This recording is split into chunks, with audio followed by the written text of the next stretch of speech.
Jangan menjelaskan tentang dirimu kepada siapapun, karena yang menyukaimu tidak butuh itu, dan yang membencimu tidak percaya itu. Ali bin Abi Thalib.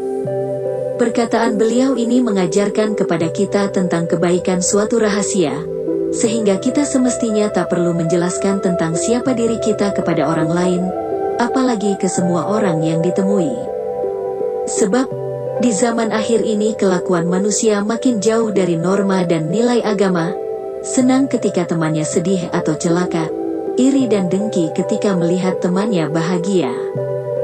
Quote Ali bin Abi Thalib yang menjadi nasihat dan kata mutiara cantik itu berlaku sampai sekarang dan tidak pernah lekang oleh zaman. Hal itu hampir mirip dengan kisah Nabi Yakub setelah diceritakan sebuah mimpi Nabi Yusuf di mana dalam mimpi itu bulan dan bintang bersujud pada Nabi Yusuf. Setelah meminta nasihat Nabi Yakub, ayahnya, maka Nabi Yusuf diminta untuk tidak menceritakan perihal mimpinya kepada saudara-saudaranya. Sebab, Nabi Yakub tahu bahwa saudara-saudaranya itu tidak suka dengan Nabi Yusuf. Hal ini semakna juga dengan quote Ali bin Abi Thalib memiliki arti tafsir, makna dan filosofi yang bisa menjadi nasihat buat kita semua. Ketika orang lain tahu tentang diri kita yang sebenarnya, jika itu baik maka akan berpeluang menimbulkan rasa iri hati bagi orang lain atau kesombongan bagi kita. Sedangkan jika itu buruk, justru akan membongkar aib kita sendiri pada orang lain. Jadi, mulai sekarang, jagalah rahasia kita dan jangan ceritakan tentang diri kita. Kita tidak perlu menjelaskan siapa diri kita kepada siapapun, biarlah Allah saja yang tahu. Berusahalah bisa tahu papan empan adepan, tahu diri di mana kita berada, apa yang mau kita bicarakan, dan siapa yang sedang kita hadapi.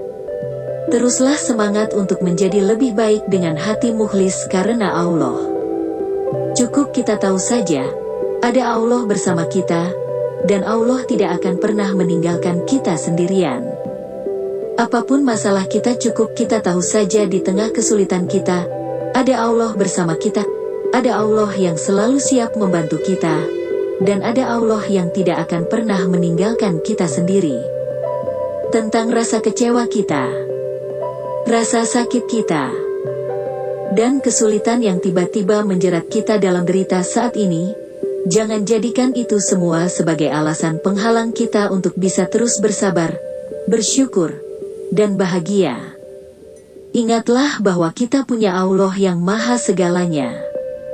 Yakinlah keadaan yang tidak baik akan segera membaik, sebab Allah maha adil dalam memberi jalan keluar dan pertolongan, selama kita terus yakin pada Allah dan tetap ada di jalannya. Jadi tenanglah, keadaan yang tidak baik akan segera membaik, sebab Allah tidak akan menzolimi hambanya dalam memberi jalan keluar, pasti tepat waktu, jika sudah saatnya tidak akan menunda sedetik pun. Allah maha bijaksana dalam menentukan akhir dari cobaan yang kita alami. Ingatlah bahwa Allah tidak akan memberikan cobaan di luar kemampuan hambanya. Tidak peduli seberapa besar kesulitan kita, jangan pernah kita berputus asa dalam mengharap rahmat-Nya, agar sampai kapanpun kita tetap tahu caranya bahagia meski keadaan memang terlihat tidak memungkinkan. Karena seburuk apapun keadaan yang kita alami, akan tetap membuat kita bisa tersenyum dan bahagia, tatkala kita mampu menyadari bahwa ada Allah bersama kita. Percayalah kita akan tetap baik-baik saja di tengah badai kehidupan yang datang menerpa, tatkala kita mampu jaga hati, yakin bahwa bersama dengan Allah kita akan kuat. Berbahagialah walau sedang kecewa, jangan lupa tersenyum walau kesulitan datang menghadang.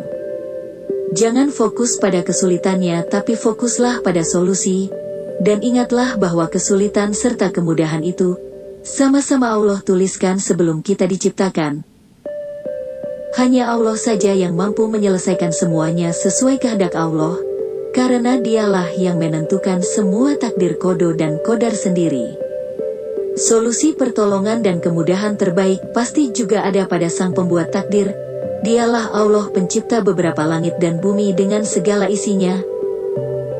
Jadi segera mendekatlah pada Allah, dan adukan semua yang sedang kita alami padanya dan tunggulah pertolongannya dengan terus bersabar dengan ibadah, sholat, serta bersabar dan tawakal, juga husnuzon billah. Bahagia kita itu ada pada hati kita sendiri, maka saat kita kecewa, masalah datang secara tiba-tiba, dan kesulitan seakan datang beruntun menghujam dengan kejamnya, jangan kita ikuti alur sedih itu, tapi bergegaslah mencari celah atau alihkan kesedihan kita untuk hal lain yang lebih bermanfaat. Perbanyak zikrullah, mengingat Allah, taqarrub ilallah, mendekat pada Allah. Cobaan, masalah, kesulitan, jangan difikirkan, tetapi jalani saja dengan terus mengingat bahwa semua takdir itu sepengetahuan Allah. Jika kita sudah yakin berada di jalan yang benar karena Allah, dan kita bisa bersabar, pasti kita tetap baik-baik saja. Tunggu saja sampai akhirnya Allah datangkan pertolongan untuk kita, dengan menghadirkan solusi yang kita butuhkan untuk menyelesaikan semua masalah kita. Bersama kesulitan itu Allah sertakan kemudahan. Inilah keadilan Allah, di mana setiap penciptaan selalu berpasangan, ada kanan ada kiri, ada baik ada jelek, ada susah ada bahagia, ada pahala ada dosa, dan lain-lain. Dengan membuat hati kita bisa senantiasa bersabar dan terus bersyukur, akan membuat kita bijaksana, dan yakin tanpa keraguan bahwa kita punya Allah yang maha segalanya, maka kita pasti baik-baik saja dengan kebaikan dan kasih sayangnya. Karena di saat kita yakin kepadanya dalam kesulitan yang menimpa, maka pasti kita tidak akan pernah lupa caranya bahagia, meski benar kesulitan itu sangatlah besar. Kenapa? Karena dengan tahu dan faham bahwa semua dari Allah, lantas kita diberikan ujian berupa cobaan, dan kita bisa bersabar, ikhlas, ridho karena Allah itu jadi pahala. Sebaliknya jika kita diuji dengan sesuatu yang menyenangkan, lantas kita bisa bersyukur karena Allah itu juga akan menjadi pahala.